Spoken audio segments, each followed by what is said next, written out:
We didn't have to be taught about the global marketplace in an MBA program. We have lived it in our daily life. We buy non-U.S. products en masse, and we've witnessed the foray of U.S. firms into international markets. Many of our classmates or their families came from foreign lands.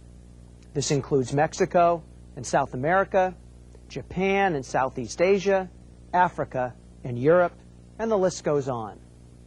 Some students will return to their country of origin, employed by U.S. multinational firms seeking to capture business in their homelands. In the meantime, those international students will have helped educate U.S. citizens about their cultures and vice versa. Many others of diverse ancestry have become U.S. citizens and will help U.S. firms serve the domestic market. When doing business inside the United States today, it's just as important to understand the diverse cultures of the world as it is the not-so-traditional American consumer. A similar argument can now be made in every one of the 196 countries around the world today. Let's now talk about materialism. Young success is all around us. It is most visible in sports and entertainment, where many have amassed a personal fortune before their 30th birthday. Think of Michael Jordan, Shaquille O'Neal, Michael Jackson, Madonna, Kevin Costner, Oprah Winfrey, Jodie Foster, and the list goes on. We're talking tens of hundreds of millions of dollars. This is also true of entrepreneurs in the business world, from software to investment banking, the Bill Gateses and Michael Milkens of the world. Today's business world clearly doesn't respect its elders. These young millionaires and billionaires are symbolic of an attitude that pervades today's young generation. We expect to be rewarded for ability and results, not time served. And we expect to be promoted quickly and paid handsomely. Don't think this money comes without hard work, though. It may come quickly and at a young age, but often behind the success is a tremendous work ethic. Often personal and family time is sacrificed in burning the midnight oil to get ahead. This phenomenon is a culture shock for previous generations. They don't quite know how to deal with this phenomenon. The whole "I want it now" environment is perplexing. The situation is stifling many companies who are unwilling to create a culture which can respond to the expectations of young overachievers.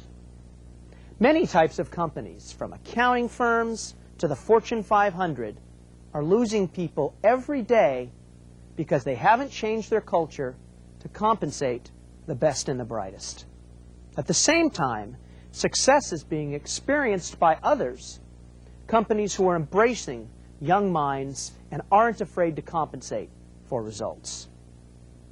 The impact of all of this has been the creation of a materialistic generation. This materialism has developed because, one, anytime something's too easy to attain, like a lot of money, you simply can't appreciate it. The situation is exacerbated because many have a high level of confidence that their abilities will continue to generate high income long into the future. So we spend more and save less. Also, we're rewarding ourselves for all the hard work and long hours it takes to make the big bucks. 2, society at large isn't ready to accept young success. Previous generations were taught to delay their gratification, that good things came in time. As such, young people don't feel respected. So they respond by purchasing material goods which are an established societal benchmark of success. An expensive watch, German car, big house.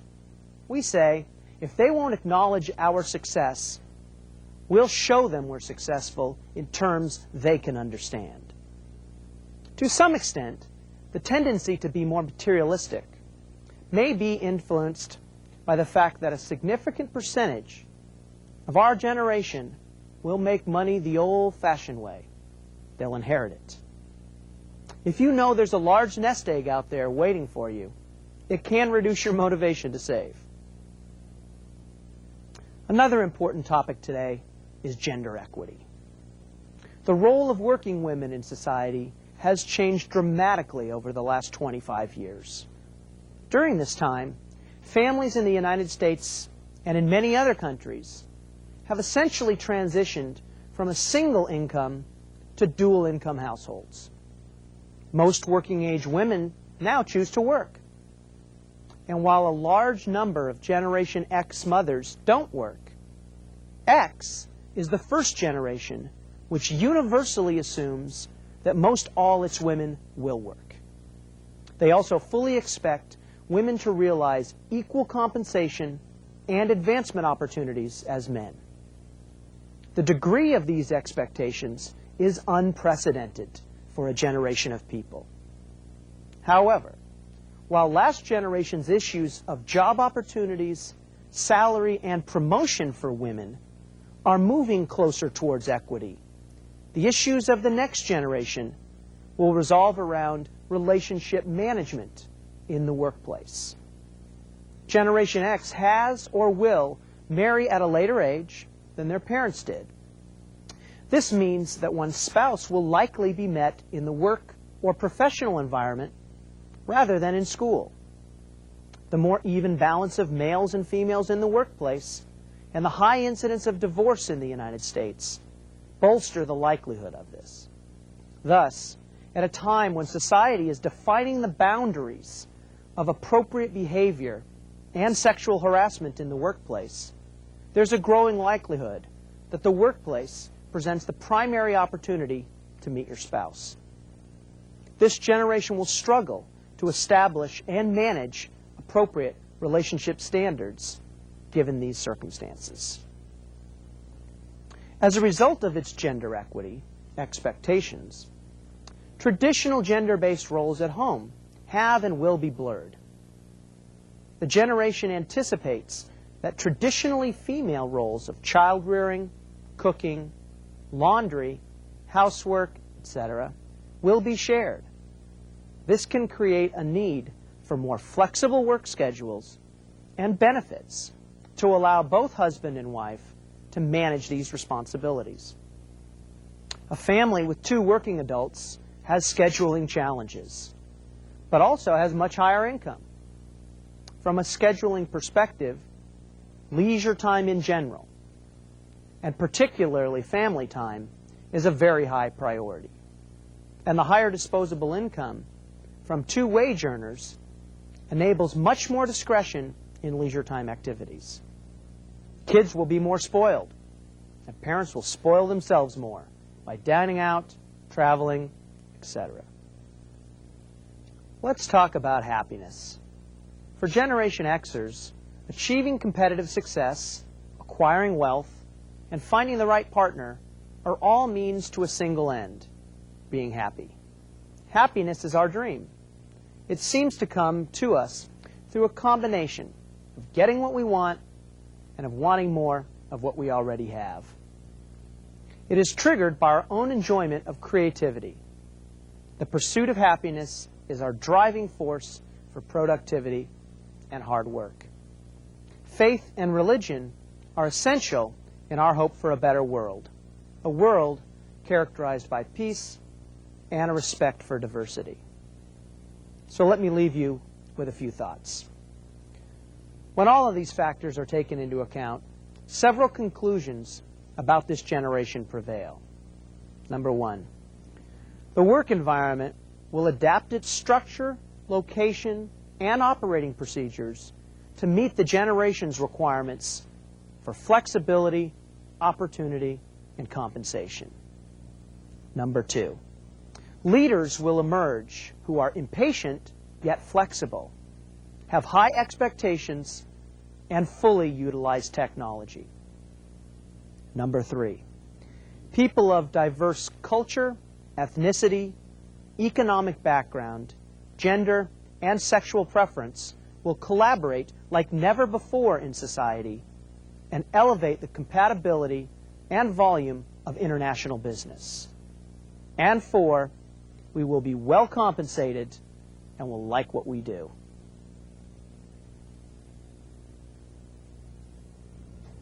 Thank you, Mr. Pierce. Let us continue with the second question and answer session. Our first question is from Mexico, from el Instituto Tecnológico de Acapulco, in the city of Acapulco, in the state of Guerrero. Yes, this is Professor Rufo Cantu. We have a concern that has to do with the school and Generation X.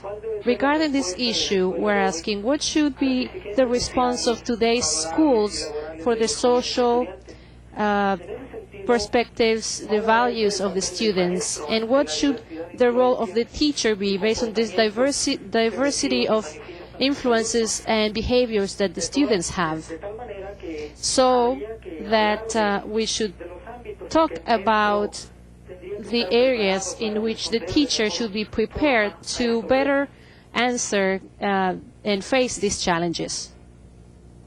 Mr. Pierce. It's a common question, the one you ask in today's higher educational environment. It's the challenge between what the student wants to learn and what we as educators believe that they need to learn. And I think it's important that the curriculum and the method of instruction do play the role of instilling values, societal values, appropriate societal values in Generation X. A question I pose back is making sure that there's a common understanding of what those values are. Some of those may be previously established, and others we may be learning from Generation X. Thank you. Our next question is from Venezuela. It is from la Universidad Central de Venezuela in Caracas. Good morning. Calling from the Universidad Central de Venezuela. We're interested in finding out about the Generation X, whether this concept that you mentioned about the Generation Xers, do you think that that's applicable to all young people at different social levels and different nations?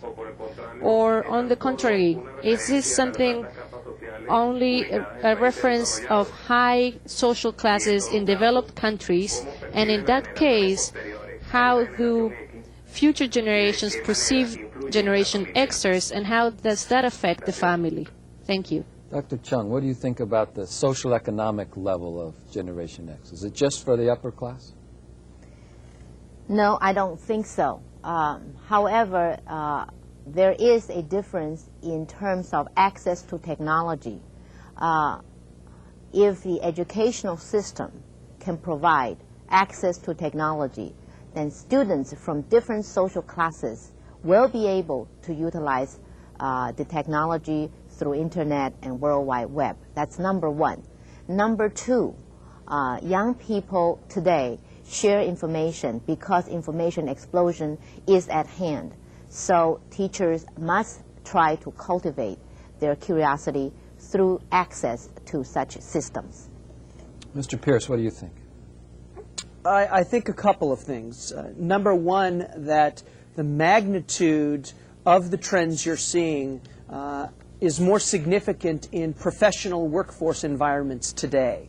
So to the extent that that defines or answers part of your question, it is more predominant in those workforces. However, today, more than any time in history, access to higher education is available to all economic levels. And I believe that it's that education that will, in fact, be a conduit for these trends to persevere throughout all economic and social levels.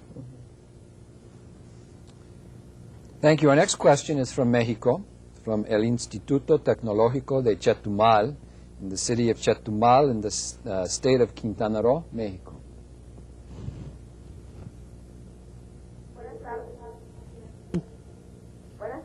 Buenas tardes.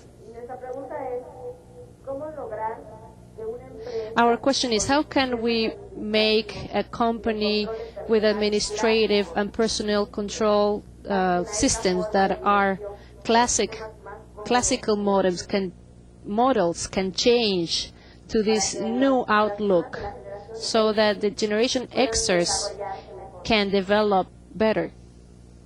Mr. Pierce, how does the classic company with an old-fashioned way of management adapt to Generation X?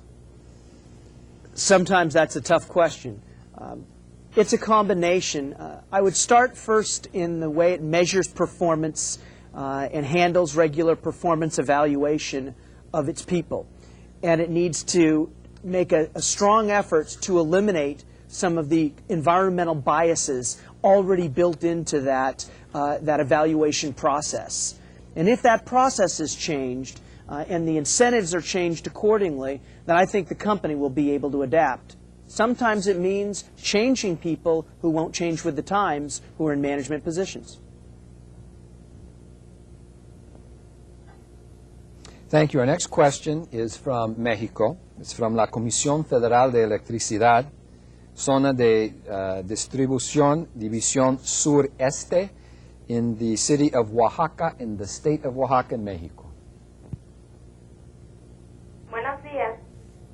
Si los miembros de la generación X son Generation X are part of the present and immediate future in our countries and businesses, what will be your opinion of how to motivate and involve other generations to ensure the success of the companies? Mr. Pierce? Well, I believe in looking at subsequent generations, and I wouldn't gloss over Generation X too quickly, mind you. We're moving through the ranks and we'll be there for quite some time. But in the context of the next generations, I think you need to look towards an ever-increasing trend in technology and react to that generation in the way you set up your technological systems.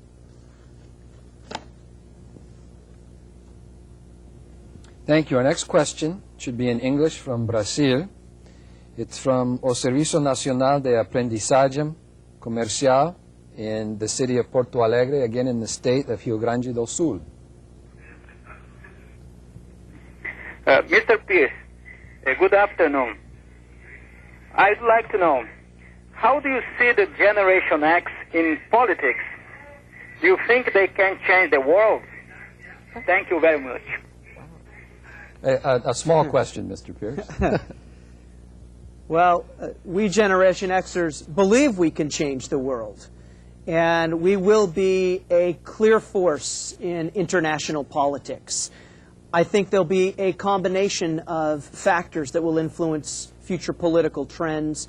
I think there will be a trend towards conservatism as this generation accumulates wealth and seeks to protect wealth in its political philosophies. At the same time, it's a diverse, global generation that will look to break down international barriers and tariffs and deal in a worldwide environment, embracing cultural diversity in the policies that it sets. Thank you. Our next question is from Mexico, from la Universidad Nacional Autónoma de México, la Facultad de Estudios Superiores en Cuautitlán, in the city of Cuautitlán, in the state of Mexico, el Estado de México, Mexico. What principles and values define the Generation X? And is it true that the baby boomers generation should adapt to the Generation X or vice versa? Dr. Chung, who should adapt to whom? Well, I am a baby boomer. I think we need to learn from each other. There should be more interactions between Generation Xers and baby boomers. The more we can understand each other, the better we will be. We will learn to negotiate and coexist harmoniously and create a better and productive workforce.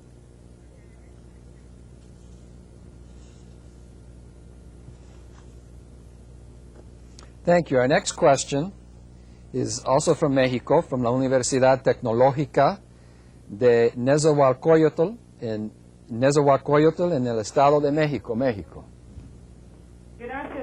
Thank you. Good morning. How can we achieve individualized education, which is necessary to work at the level of Generation X? What are the values that should be related to educate people? Mr. Pierce, the educational values. How do we adapt? Well, that's similar to a question that we had before. I think that what we need to adapt in education is to understand Generation X and perhaps some of its shortcomings, and make sure that we instill those values through the curriculum that we teach.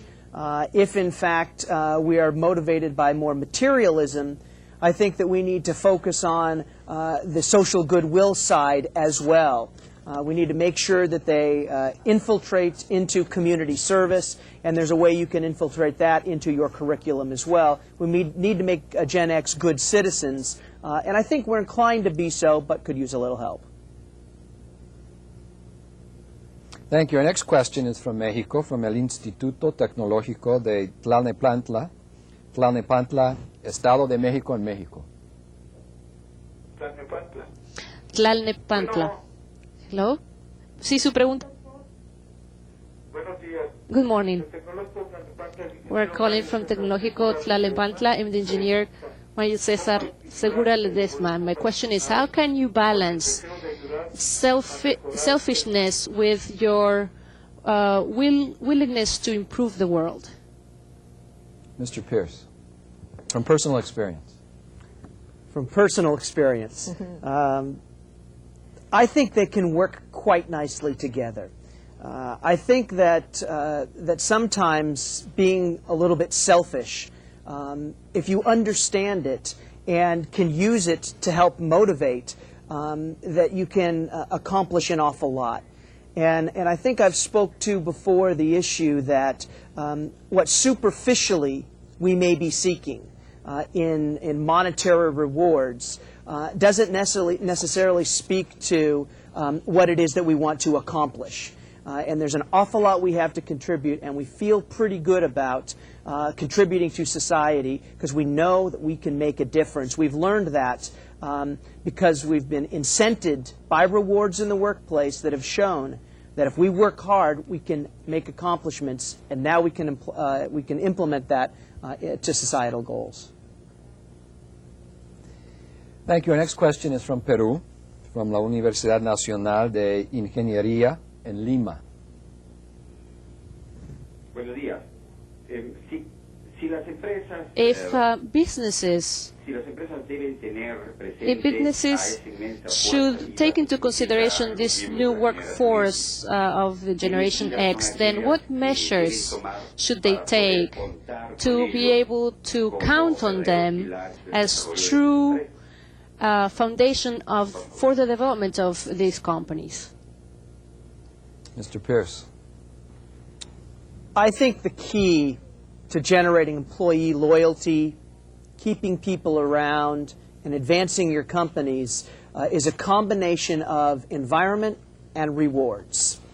You need to be unafraid to give ownership, to give just financial rewards, to keep people financially motivated, and you need to adapt the environment to let us dress the way we want, work when we want, hold us accountable, but let us do it our own way. If you do those two things, we'll be the greatest workers you've ever known. Thank you. Our next question is also from Mexico, from El Colegio de Bachilleres, Estado de Sinaloa, in the city of Mazatlán, in the state of Sinaloa, Mexico. Buenos días. Good morning. La siguiente pregunta The following question coming from Mazatlán, from the Colegio de Bachilleres, ¿Será la generación is elitista will por el Generation X be elitist because of its social goals? Dr. Chung, is this an Dr. Chen, ¿esta es elitist una Generation sociedad X? that because of its goals is going to hold itself apart and be part of a new worldwide elite? No, I don't think so. I think we have a group of people who are actually much more aware of global issues and challenges. I think they do look at the world as one large family with the interdependence and interconnectivity. So they are not the elite group. They are actually the group that has a great deal of humanity, and they do understand global issues. Mr. Pierce, is there a social conscience in Generation X? I believe absolutely that there is, and I believe clearly that it will not be an elitist generation. It will be an accepting generation, and more of my generation will be more highly educated than previous generations. And education does bring a social conscience, and we are diverse, and we do have a social conscience. Thank you for your excellent questions, but we've run out of time. Thank you again, Dr. Chung, Mr. Pierce. We hope that you have enjoyed participating in this video conference. And thank you to all of our associates for their enthusiastic participation. The International Training Center will continue transmitting programs on topics crucial to improve our productivity and global competitiveness. We invite you to participate on April 23rd, 1998, in the fourth program of our 1998 series entitled Telecommunications and Multimedia, Essential Resources for Global Competitiveness. For additional information on the International Training Center's programs for this year, please consult your participant's manual, where you will find the dates and specific topics for each program. Also, if you are interested in participating in training programs, which will be offered by the International Training Center, please contact the Center by letter, phone, or fax. On behalf of all of us who collaborate with the International Training Center, I thank you for your participation and interest in today's program. Thank you, and see you again soon.